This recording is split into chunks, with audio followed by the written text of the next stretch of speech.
Emily Riedel just detonated the Nome Gold game.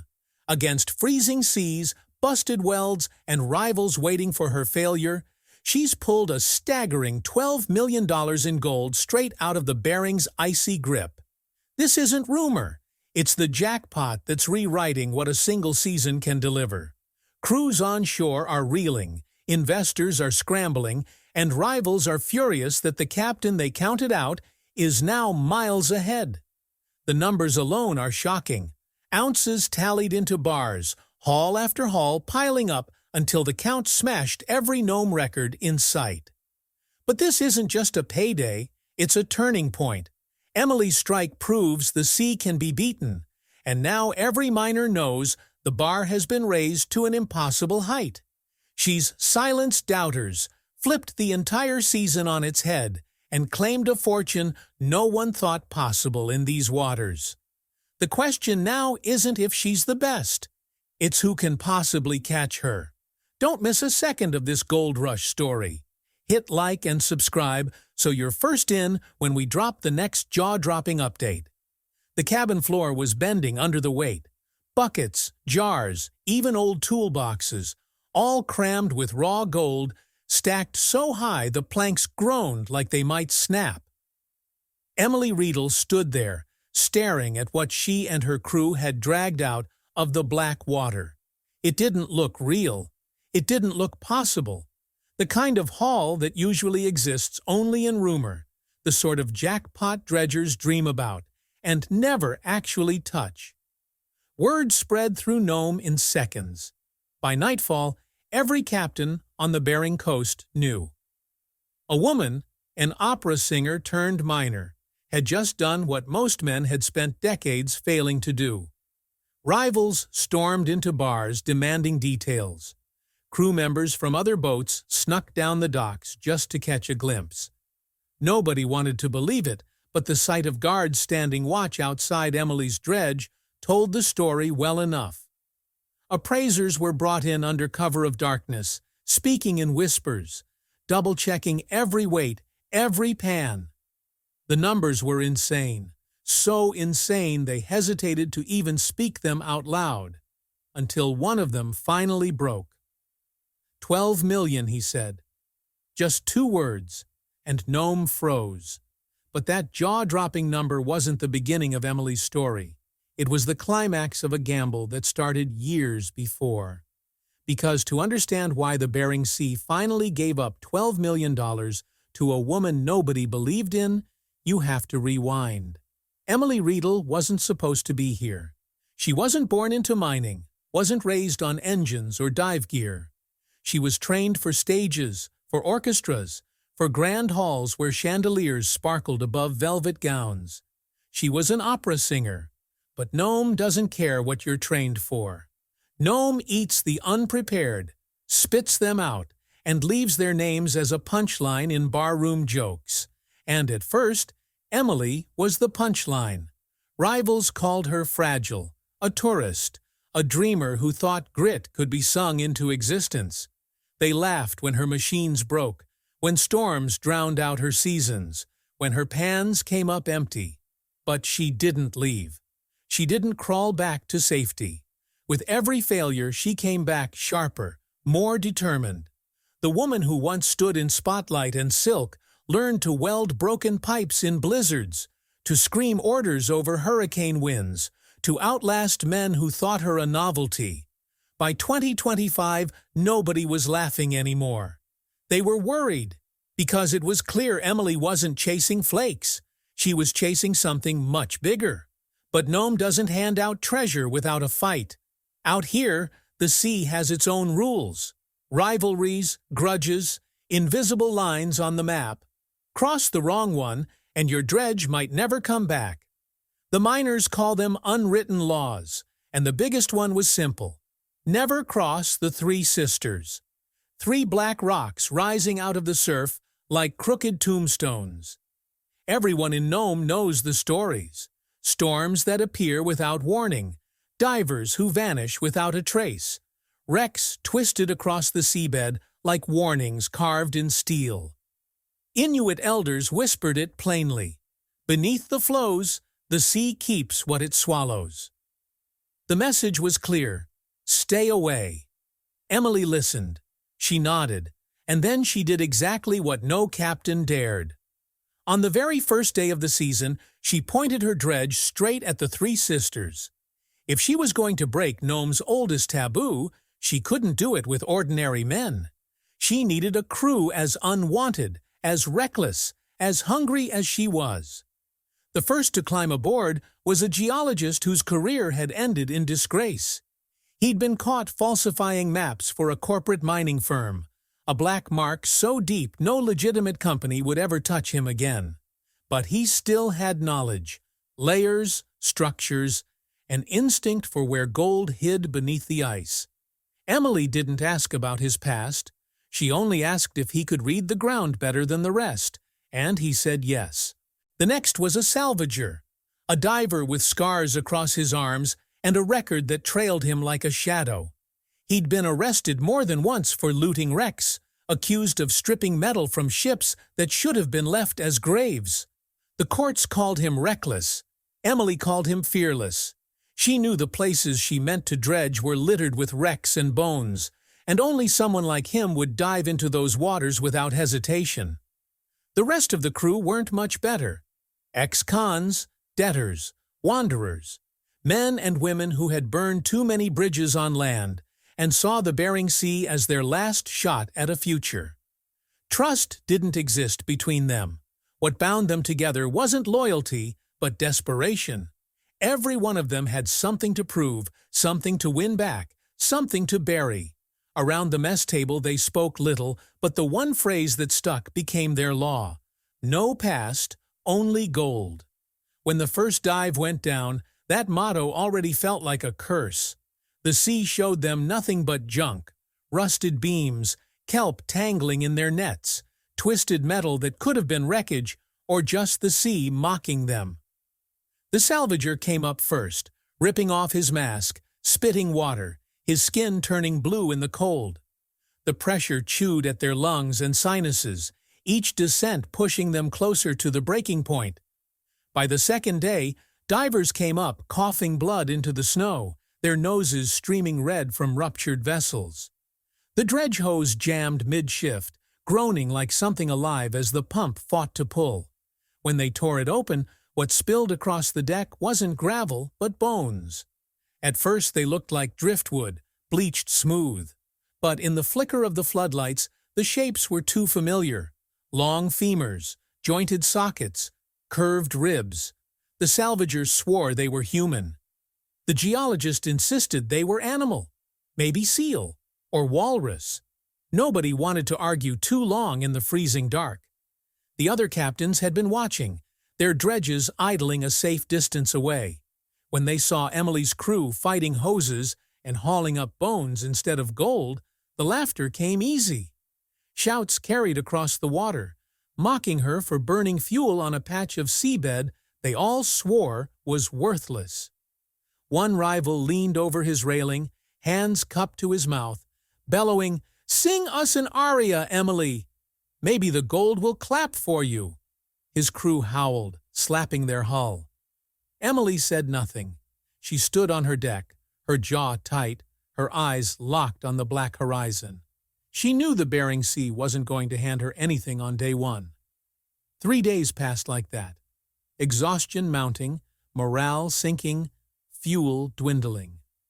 Then came the 4th day. The diver who had been silent the entire season, broad-shouldered, tattooed, eyes like stone, went down with the suction hose. When he came back up, he hauled a net in behind him. The crew dragged it over the gunwale, dripping, heavy. At first, it looked like the same useless gravel as before, but when the floodlights hit, the deck lit up with a scatter of tiny sparks, flakes of raw gold clinging to every stone, winking like fire in the dark. One of the pieces was nearly the size of a fingernail, thick enough to press into shape with a thumb. The salvager whooped, slamming his fist against the steel rail. The geologist bent down, running his fingers through the flakes, his lips moving as if doing the math in his head. For the first time since the season began, the cabin filled with something dangerous. Hope. But hope never lasts long in Nome. That night, as the crew slept in their bunks, someone crept across the snow. By morning, the fuel tanks were bone dry, siphoned out so clean there wasn't a drop left. Tracks led away into the darkness, swallowed by the storm before they could be followed. The hydraulic lines on one of the winches had been sliced through, cut with a precision blade no storm or accident could explain. Sabotage wasn't a guess, it was fact. Around the mess table the whispers began. One name rose again and again: Pomrenke. Sean Pomrenke had the motive, the ego, the history. He'd sabotaged before, and everyone knew it. But in Nome, proof was never needed, and justice was never coming. All Emily had was her choice: quit the season or fight through it. She didn't even hesitate. She rolled up her sleeves, pulled out the welder, and worked through the midnight freeze while her crew stood watch with rifles over the deck. Sparks flew, snow hissed against red-hot metal, and the smell of burning steel mixed with salt spray. Her hands blistered, her voice hoarse from shouting orders, but she never stopped. When the last line was welded back, when the tanks were patched and ready for another fill, she stood at the bow and let the wind whip her hair into her eyes. She didn't yell, didn't curse, didn't vow revenge. She just said one thing, loud enough for the crew to hear over the engine's growl. "If they want me gone," she said, "then I'm closer than they are." Minutes later, proof arrived. The sonar screen that had been steady all season began to flicker, static crawling across the glass. At first the crew thought it was drift ice or a glitch, but as the tech steadied the gain, an image took shape. A depression, broad and deep, cut into the seabed like a wound. Perfectly circular, perfectly smooth, a crater where no crater should exist. Divers sent below came back pale and silent, swearing the floor looked carved, its quartz veins glowing under their lamps like frozen lightning. Emily didn't hesitate. She ordered full suction. The hoses snarled and roared, plunging into the abyss like dragons unleashed from their chains. Gravel poured up in torrents, clattering into sluices, and what poured out the other end stopped the crew in their tracks. Nuggets, not flakes. Nuggets thicker than gravel, each one clinking like coins spilling from a chest. The sluices clogged with them, the water backing up until the men and women on deck had to shovel the concentrate by hand, gold clinging to their gloves, their boots, even the cracks in the deck planking. The sound was maddening, constant metallic clatter, a noise dredgers dreamed of but never truly heard. Word spread fast, faster than Emily could keep the secret. Rival dredges drifted closer, their captains watching through binoculars, their crews muttering that no ground could possibly be that rich. Every pan she poured onto the deck was another knife in their pride. And when the first reports leaked out that she was pulling ounces by the hour, not by the week, the city turned. Nome was a place balanced on grudges, and Emily's haul tipped it into chaos. At the taverns, the fights began. Her crew couldn't walk the boardwalk without being shoved, threatened, or worse. 2 divers returned to the dredge with split lips and bloodied knuckles after being cornered by rival deckhands. Rumors swirled that knives had been drawn in one back alley, and only the sudden crack of a pistol shot into the sky had scattered the crowd. Emily herself became a ghost on shore, avoiding the bars, slipping in and out of supply depots like a hunted thing. Fishermen cursed her name as she passed, spitting into the snow, accusing her of awakening something that belonged buried. They said no gold vein ran that thick unless it was cursed. The elders agreed. They warned of storms sharpening into knives, of winds that would not relent until the sea was paid its toll. They spoke of old debts owed by miners long drowned, debts that Emily now risked inheriting. But she shrugged it all off, the fine dust of her sluices clinging to her skin, sparkling on her cheekbones and across her hands like war paint. She carried herself like she was armored, in the very thing she mined. Then came the dive that changed everything. The salvager descended into the crater, sweeping his light across the bedrock. The beam struck something that shouldn't have been there. A hollow pocket, hidden under centuries of silt, its walls glowing faintly under the lamps. He brushed a hand across the stone, and the surface crumbled. Not rock at all, but fused gold, melted into lumps and sheets, the walls themselves made of wealth. The radio crackled as his voice came back, shaking for the first time anyone had heard. "It's not a vein," he said. "It's a vault." Emily ordered the chamber cleared, and the hoses screamed again, tearing into the pocket. What came out wasn't dust or gravel, but solid chunks, fused masses of gold so heavy it took 2 crew members to lift a single piece. They hit the deck like bricks, each thud reverberating through the hull, each one another impossible confirmation. Floodlights caught the reflection below, and the chamber flooded with blinding light, every inch shimmering, every surface alive with metal. The divers had to shield their eyes, the gold itself throwing back beams like mirrors in the dark. By the end of the day, the cabin floor sagged under the weight. Crates, barrels, buckets, every container was overflowing. Nearly a ton of gold in less than 24 hours, enough to bankrupt rivals before their season even ended. The salvager, panting, whispered that no mine in Alaska had ever produced this much in a single strike. The geologist sat in the corner, whispering calculations so fast they blurred, as if he couldn't keep up with the numbers in his own head. Emily stood among it all, her boots dusted in flakes, her hands pressed against a lump of metal that looked more like sculpture than ore. She didn't name it after herself. She didn't call it a miracle. She gave it a name meant to spit in the face of every superstition, every warning, every whispered curse that had tried to stop her. She called it the Widow's Vault. The name spread through Nome like fire through dry grass. Rivals muttered it in fury. Elders whispered it with dread, and her crew repeated it with awe. And in that moment, Emily Riedel wasn't just another dredge captain scraping a living out of hostile waters.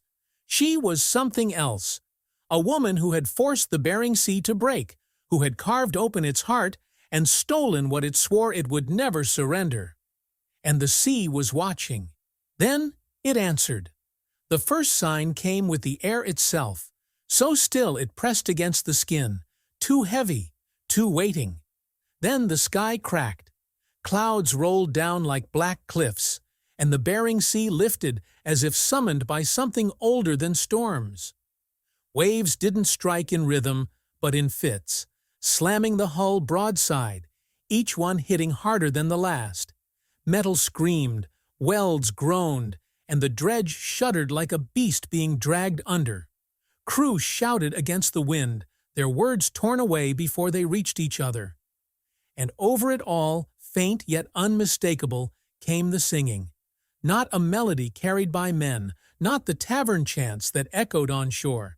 This was thin, sharp, unearthly, a woman's voice woven into the gale, rising and falling with the waves. Divers froze at the sound. One dropped his mask, another crossed himself. The geologist muttered about auditory hallucinations under stress. But no explanation could quiet the fear. The sea had found its tongue. Then the tether snapped. No knife, no jagged edge, just a clean severing. One moment, the diver's rope tugged in steady rhythm. The next, it whipped loose across the deck, recoiling in a limp coil. The crew stared, waiting for a splash, for bubbles, for anything. Nothing came. No scream, no thrashing, just absence, sudden and complete. Emily stood rigid at the bow, her hair plastered across her face, eyes burning red in the spray. The storm shoved at her, tried to grind her ship to splinters, and still she refused to yield. She gripped the railing until her knuckles split, and when the sea's voice grew louder, she screamed back, her throat raw and wild, words tearing from her chest. "It's mine!" By the time the storm eased, Nome had already shifted. The The $12 million that weighed her hull down didn't just tilt her dredge, it tilted the city. Banks froze accounts overnight, demanding collateral from rival captains suddenly seen as liabilities. Pomrenka, once untouchable, raged against clerks who refused him credit. Others, cornered by debt, considered deals they would have spat on days before. Talk of alliances grew in the taverns, not to find gold, but to choke off Emily's rise. It wasn't just Nome's balance sheet she had upset, it was its order. Beyond Nome, the scent of her haul carried further than the winter winds. Unmarked planes touched down on frozen airstrips, their passengers speaking languages no one in town could place. Rumors spread that government men were walking the docks, buying drinks but not drinking them, asking questions but never answering. Gold buyers appeared with suitcases heavy enough to leave tracks in the snow, offering prices too high to be sane. Some whispered it wasn't the gold they wanted, but the vault itself, what it proved, what else it might hide. The harbor, once a cluster of battered boats and weary men, swelled into a frontier battlefield. Opportunists, thieves, drifters, they came for her claim, for a share of the impossible. Nome, never gentle, became a powder keg, and then silence. The storm broken, the voices hushed, Emily sailed into the harbor. Her dredge, patched but unbowed, pushed through the ice floes with the weight of her fortune sealed below deck. She hadn't slept in days. Her eyes were bloodshot, her face drawn, her hands cracked and bleeding. Yet she walked the deck with the bearing of a monarch, as if the sea itself had crowned her, and no storm could strip it away. Nome gathered to watch. They lined the dock in silence, fishermen and rivals, miners and outcasts, their faces lit by the glow of truck headlights. Crates came up one by one, each heavier than the last, hoisted onto guarded transports under watchful eyes. No cheers, no jeers, just the hush of awe, the realization that someone had broken the unwritten laws and lived to tell it. The word spread among the crowd, carried in whispers that were equal parts fear and reverence. The title once used to mock her, opera singer minor, was spoken now like a prayer or a curse. She had taken what no one dared take, rewritten the rules by daring to defy them. Men who had once spat her name into the dirt now spoke it like it would linger long after their own faded. Emily Riedel had not just survived Nome's season. She had carved her name into its myth. That night, with the harbor quiet and the gold sealed behind locks and guards, she stepped alone onto her deck.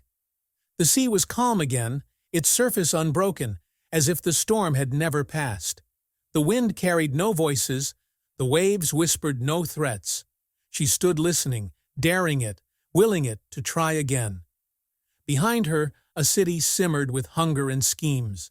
Beneath her, a vault still whispered in its silence. But above it all, Emily stood unbroken, a queen not crowned by men, but by the fury she had defied. The Bering Sea had not forgiven her, and she would not forgive it either.